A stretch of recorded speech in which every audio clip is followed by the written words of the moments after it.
Hey, welcome everybody. Welcome to this conversation with Nat. So Nat Kuropmitry, who we've known each other since 2020, that classic year when we all started going online and meeting each other in different ways and in different places. So Nat and I have obviously been in each other's worlds for almost 3 years now this year. And Nat was just an obvious person to bring to this conversation so that you get to meet him too and get to hear about his experience. And as always, the point of these conversations is so that Nat and I provide a mirror for you, particularly Nat, because obviously he's the one who's in my world and benefiting from my everything I do. So the idea is that you can use Nat like your mirror. You know, you use him for the what do I resonate with, what do I not, which bits sound like me, and therefore, are there things in what Nat's experienced that would be useful for you as well? And that's really the gift of everything in the world, is to be that mirror for us. So Nat, a big welcome to you. Thank you for joining me. Yes, it's an honor. Thank you so much for asking me. Oh, you're so welcome. So Nat, do you want to just start us off by sharing a bit about who you are, what you do, perhaps a little bit of that journey of what you do, because obviously you've explored various different avenues in life and business, and yeah, just to give Mm, us a little flavour of Nat and who he is. I'm not sure we have enough time of all the different Yes, things of my journey. in 2 minutes, please. Well, what I do now is I recently founded a travel company, and it's geared toward people like us, really, people that are have been on a path of self-discovery, and it's a way of using travel as a medium to get to know ourselves and mirror back Mm, um, how we can be different or appreciate what we have. mm, So um, so that's a newer thing here in 2023. Um, but I've been a spiritual coach. I've done sales. I've taught holistic exercise, like, and energy, like type of like Eastern holistic exercise.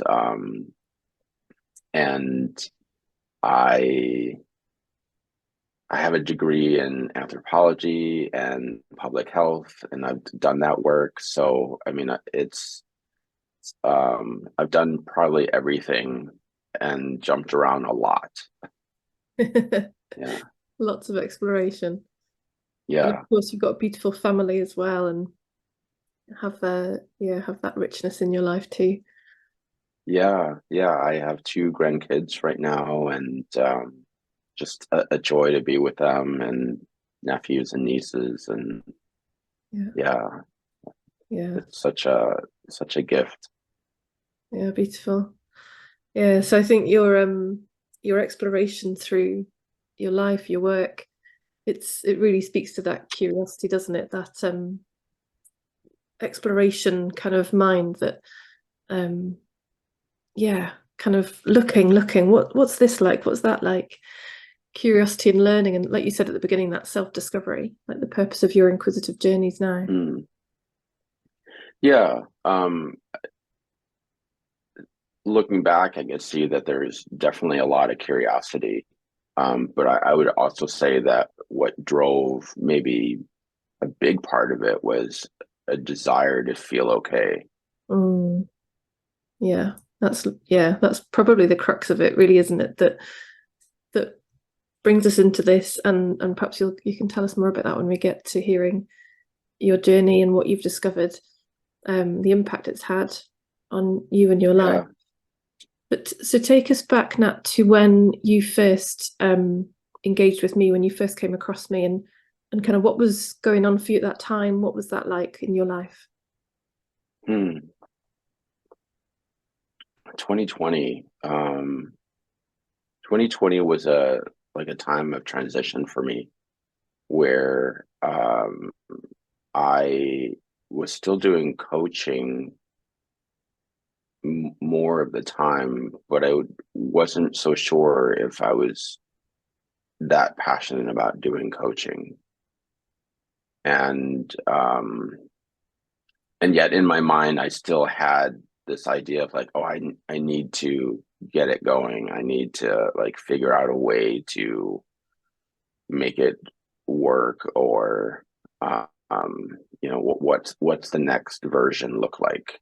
But it was still in the purview of what coaching traditionally is. Right. Okay. And so you mean in terms of like having people set goals and what they want? I mean, I guess my coaching has never really been about setting goals.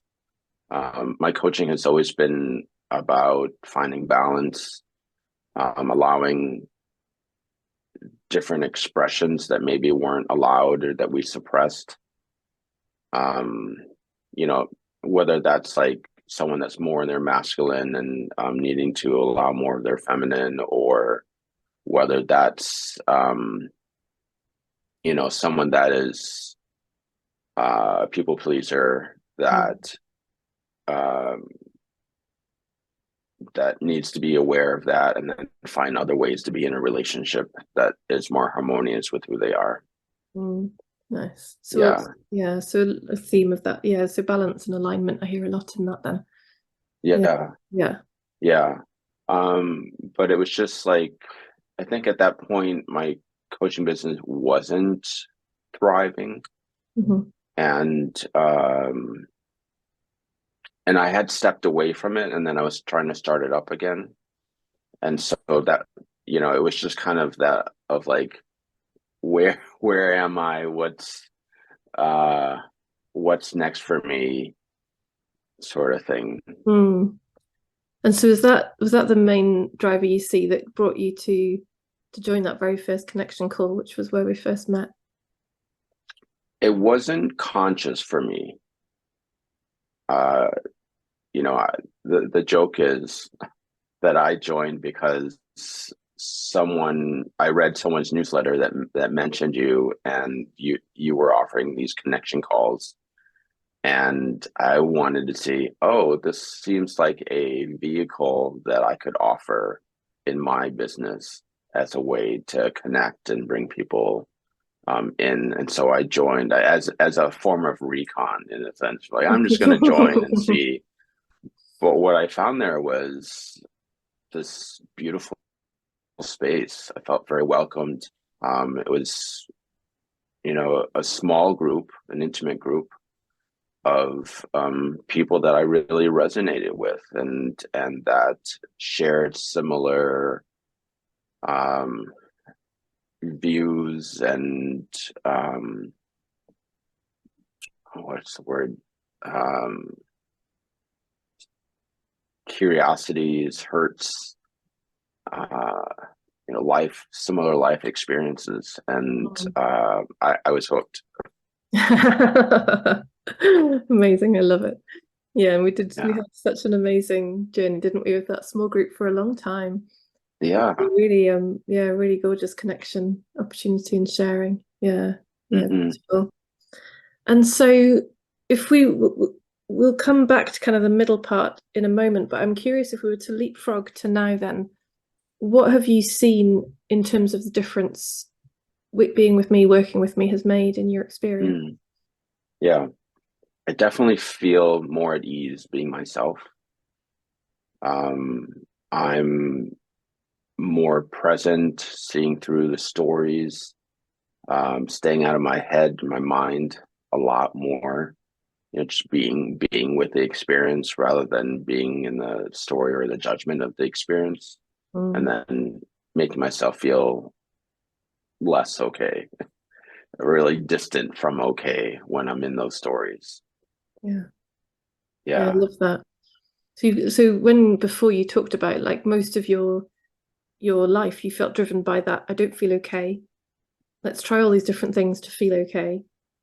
And so what I'm hearing you say there is actually you've seen that one thing that has us feel not okay, as believing the stories in our heads. Like that could kind of like sum up the whole Yeah, book, isn't it? that's a big thing. I mean, the image that came up to me as you were sharing is like the like reaching down to grab the ball, but you keep on kicking it. Um, right? It's like you want to feel okay, and then you think this is the thing. Like if I just reach this income level, or if I just fix this thing that I think that's wrong with me, or so I'm in the story that I'm not okay, Yeah, and then I'm also in the story that if I do this thing, then I will be okay. yeah. And so as soon as I'm close, there's another story, and then it just takes the ball away, and I'm Mhm. I'm I'm always chasing. There's maybe moments where I have a hold on the ball of like feeling okay, but it's so word I can't think of. Um it's such a short period of time because Mhm. the story is that it's not just here. It's Mm. based on a circumstance. Mm. Yeah, yeah, yeah, yeah, yeah, yeah. Yeah, so what came the image that came for me with that brilliant analogy was that it's like the ball's covered in grease. So even if Mm, you pick it up, it's like the minute you pick it up, ping, it's like squidged out of your hand again and it's off. So you have yeah, even if you get a brief, yeah, moment of relief, then it's gone. yeah, And so you're off chasing it. yeah, Yeah. yeah. Yeah, I love that. What a great analogy, Nat. Thank you. Thank you. So tell me then, talk about that in between phase then. So obviously you came in a little bit of the surface idea of I just want to snoop and see what Helen's up to. Um, then realizing actually there was something quite beautiful available for you, and ultimately getting to this place of feeling such ease and just and present with life as it is. Yeah, which is hmm just beautiful. So tell me about and tell everyone about the in-between stages of what we've done together. What kind of things have you engaged with? Hmm. A big part for me in getting to know myself is the engagement. I know for myself that I gain a lot of insight in conversation. Mm, And so your community conversations with you in Facebook before and now in Circle, mm, the continued connection calls, um, they have definitely helped me see myself.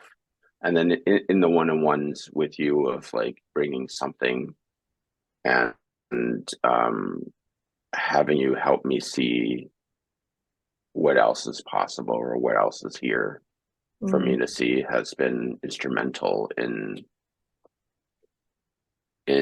helping me see through the stories, helping me see, reminding me um, that what I think is the cause, mm, I may be way off or I may be outdated, mm, right?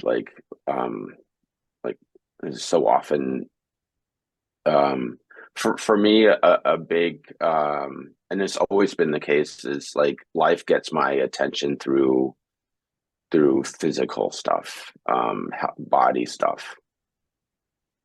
So looking into that, and rather than defining it, labeling it as something that has been before, really keeping pace with it. Maybe pace with is not right, but it's like being in the present with it and seeing that, oh, there is something here, but it might not be what has been before. It's just mm, here to get my attention, or it's just it just is a moment occurrence. That's been a big shift for me, actually, is not not building a story around one moment of a symptom. mm, Like if I have a cough or like scratchy throat, in the past I would build a big story about, oh no, my next days are going to be like, I'm going to have to cancel everything, and it's I'm going to be sick in bed, or like I'm going to lose out or something, some story. And then, okay, immediately I'm in my head, and I'm more often than not, I will probably create that situation. But now it's amazing. I'm like, oh, okay, it's a cough. And Mm, then I don't engage with it. And more often than not, I will forget that I had that cough because it'll be okay. yeah, yeah, I love that. And I really love that for the fact that there is no rule around this stuff. So the mind would love there to be one fixed rule of what to do when there's body stuff happening or anything else happening. Hmm. Really. So I love how you're seeing there it's like, yeah, a massive part has been seeing the amount of story that got put around it, which actually often wasn't useful, necessary, helpful, and simply perpetuated the experience. But also how sometimes what the body's bringing to you is an important message, is a like, hello, can you just look at this thing here for me, please? Because I'd really like Yeah, to see it. And how, yeah, it's both of those. And our mind would love there to be just one rule that I could use all the time with every single thing to do with the body. Whereas again, like you were saying about when we come into presence and we come into that relationship with life as it is, we listen to it as it is rather than how we think it should be or how it was last time and therefore how it must be this time or all that kind of, yeah, yeah. yeah. I would say another thing that has shifted for me related to this is um, how I respond to discomfort. So whether it's from here or from, um, I just had like a flood of other reasons why I appreciate this community. Uh, but so I'll circle back here. Okay. One of the things that you do really well is you provide a lot of resources from a lot of different teachers. And first of all, I find that so beautiful because it's not just about you. Mhm. Um, you're bringing a lot of different viewpoints, or similar viewpoints, but from different people, so that because we never know who we're going to hear it from that clicks, Mm. right? Yeah. And so in that, I get exposed to a lot of different teachers or a lot of different ways of saying the same thing, and then something clicks for me, and so then I might connect it with something that gives me the thing that I'm need, Mm. right? Mm.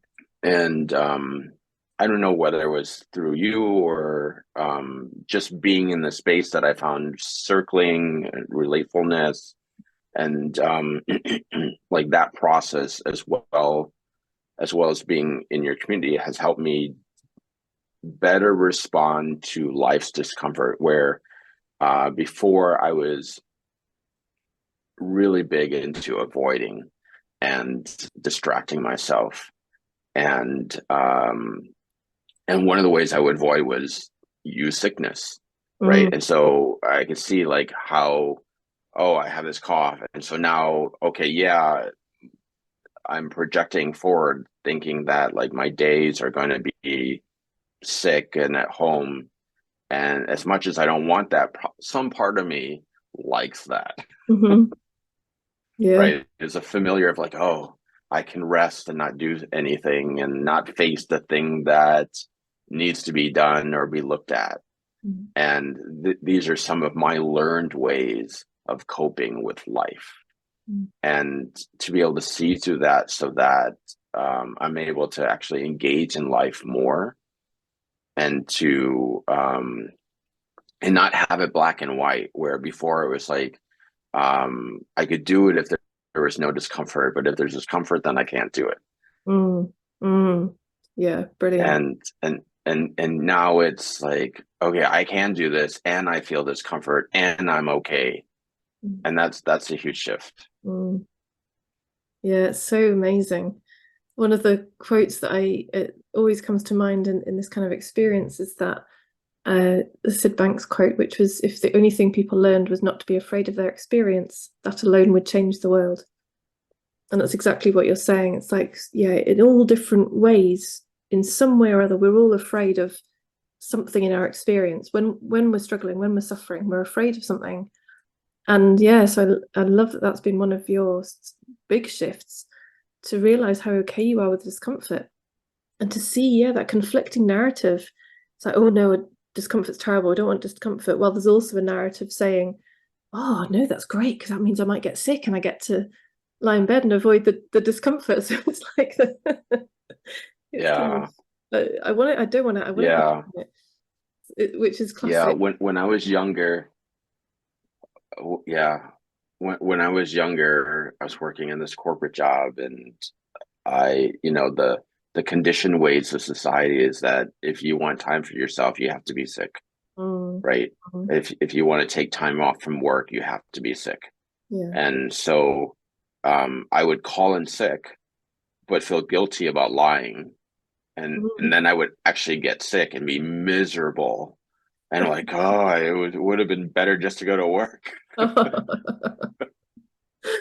The perfect experience at trying to wake you up. Yeah, Yeah, yeah, perhaps. yeah. I love it, Nat. And just to highlight a couple of things that you've said there, which I really appreciate, because they're both things that are really important to me. So one being that thing of helping people feel unafraid of their experience, like that is perhaps the main thing that I care about in all of this exploration. But then also what you've acknowledged there about the variety of people that I bring into that community space, and with clients as well, with private clients. Because yeah, I guess it's always been my journey to have an eclectic mix. And like you said, you never know what you might hear from one person that you couldn't hear, even if you love this person over here, but then Hmm. you hear it from this other one and it's like, oh, okay, now I get it. So that's always been massively important to me on my journey. So yeah, I guess it makes sense that it would attract people like yourself who also appreciate and love that variety, and if I'm honest, have the maturity to be able to hold that, to not just be spoon fed, right? This, you've got yeah, just that maturity to do that pick and mix and find your own way, and kind of bring it into yourself and go, okay, so which bits are for me? Which bits land for me? Which bits Yeah. click for me? And then, yeah, as you said, that then potentially opens doorways. As you said, you found circling, which has been amazing and perfect for you on your path, which highlights the other thing that I love about the community. It's like this is your home base. You can bring anything from your journey and your experience here, because it's all included. It's all pointing us really in the same direction. And I mean, you're there fully in the community, providing that circling space for people when you're hosting those sessions, and to open people into that experience too.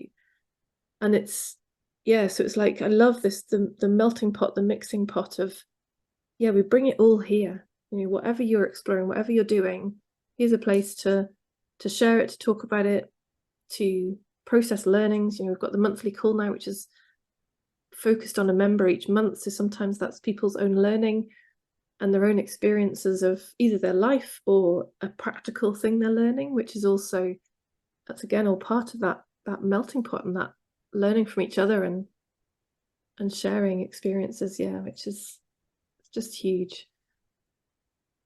Yeah. I'd say one last thing that comes to mind that has been really helpful is having you share your own experience. Right. And that it's not often that you're in a community where the lead uh the the lead of the community is sharing their experience so openly and vulnerably. But like I get where you're like that this is just like it's not you, but it is you, like um and but to be so open and loving about that is a great model for each of us. um and just, you know, kind of um, like a like it helps us see helps us see us beyond our own story. Like, we might hold you high and mighty, and you are, uh, um, but it's just like, we all are high Yeah, and mighty in a sense, right? Like we're all yeah, peers, we're all going through an experience, yeah. and to have you share yours helps me at least uh, see insight, um, see myself better. Mm, Sometimes it applies, sometimes it doesn't. It's mm, okay, but it's, I think, like I said before, it's a beautiful model thank you. for how we can be with ourselves. Thank you. Yeah, that means a lot, Nat. Thank you. And yeah, I had literally the same thought. We are all high and mighty, and we will all go through human experiences. And absolutely, there was a shift for me in 21, a real deepening of that awakening, which had me realize, none of this is personal. None of these experiences are personal. Even when they feel so personal, they're still not. That's just the alert system telling us to wake up from something. And that has massively opened that space to be able to share that stuff, because in the past it would have been hidden. It would have been kept under wraps to an extent. I've always shared relatively openly, but there was always stuff that I'd have kept hidden just in case. Oh, no, this might be the thing that stops people wanting to be in my world. So Mm, yeah, I love that it's hmm having that effect. And I guess that's beneath the surface, that's what would be hoped, that Yeah. everyone sees that, again, that safety with all our experience, and the hmm insights and the lessons and the process of moving through it. Yeah. Again, what's often kept so under wraps, isn't it? Like, look at me, finished product. Oh, I'm so amazing. Rather than actually, if we could see more of that process of moving through an experience Right. and realize that's so normal, and again, become unafraid of it. hmm Yeah, I love that. Thank you, Nat. Thank you. So I'm thinking we must be getting to the point of wrapping up. Is there any last thing you'd like to say or share that you feel you've not been able to? Mm, I feel complete. Amazing. Thank you, Yeah. Nat. You too. Really appreciate this conversation. Really appreciate you taking the time to talk to me and to everybody who's watching. So thank you. Yeah. Look forward to seeing you soon. Wonderful. Thank you, Helen. Take care.